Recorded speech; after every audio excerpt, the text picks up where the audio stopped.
ओम गणपते नमः। इस वीडियो में हम गीता के 16वें अध्याय के महात्म्य का रसपान करेंगे। श्री महादेव जी कहते हैं, हे पार्वती, अब मैं गीता के 16वें अध्याय का महात्म्य बताऊंगा।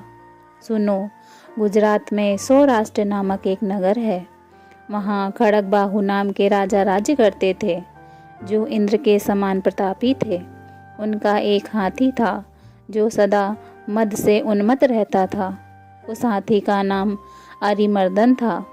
एक दिन रात में वह सांकलों और लोहे के खंभों को तोड़कर बाहर निकला। महावत उसको दोनों ओर से अंकुश लेकर डरा रहे थे, किंतु क्रोधवश उन सब की अवहेलना करते हुए उसने अपने रहने के स्थान हथिसार को गिरा दिया। उस पर चारों ओर से भालों की मार पड़ रही थी, फिर भी महावत ही डरे हुए थे। हाथी को तनिक भी भय नहीं होता था।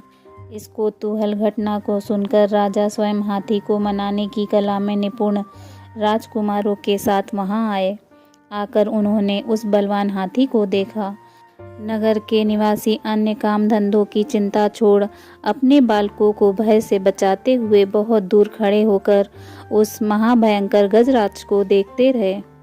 उसी समय कोई ब्राह्मण तालाब से नहाकर उसी मार्ग से लौट रहा था। वे गीता के 16वें अध्याय के कुछ श्लोकों का जप कर रहा था।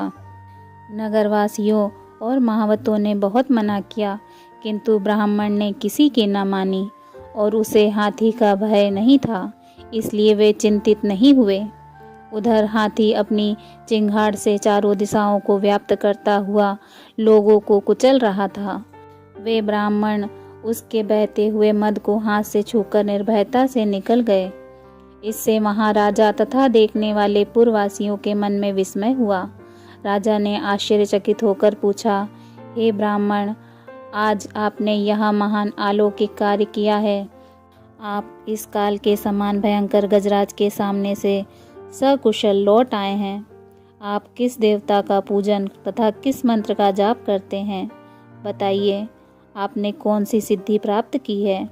ब्राह्मण ने कहा, हे राजन, मैं प्रतिदिन गीता के 16वें अध्याय के कुछ श्लोक का जप किया करता हूँ। इसी से सारी सिद्धियाँ प्राप्त हुई हैं।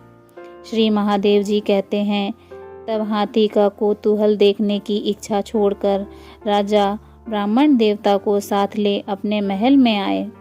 वहाँ शुभ मुहूर्त देखकर 1 लाख स्वर्ण मुद्राओं की दक्षिणा दे उन्होंने ब्राह्मण को संतुष्ट किया और उनसे गीता की मंत्र की दीक्षा ली। गीता के 16वें अध्याय के कुछ श्लोकों का अभ्यास कर लेने के बाद उनके मन में हाथी को छोड़कर उसके कौतुक को देखने की इच्छा जागृत हुई। एक दिन सैनिकों के साथ बाहर निकलकर राजा ने महावतों से उसी गजराज का बंधन खुलवाया। वे निर्भय हो गए। राज्य का सुख विलास के प्रति आदर का भाव नहीं रहा। वे अपना जीवन तृणवत समझकर हाथी के सामने चले गए।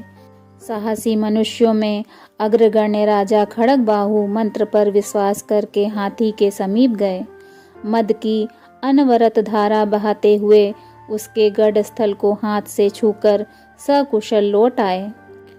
काल के मुख से धार्मिक और खल के मुख से साधु पुरुष की भांति राजा उस गजराज के मुख से बचकर निकल आए। नगर में आने पर उन्होंने अपने पुत्र राजकुमार को राज्य का कार्यभार सौंपकर स्वयं गीता के 16वें अध्याय का पाठ करके परम गति की प्राप्ति की। बोलिए श्रीमद् भगवत गीता की जय। श्री हरि विष्णु भगवान की जय। हर हर महादेव। शिव शंकर।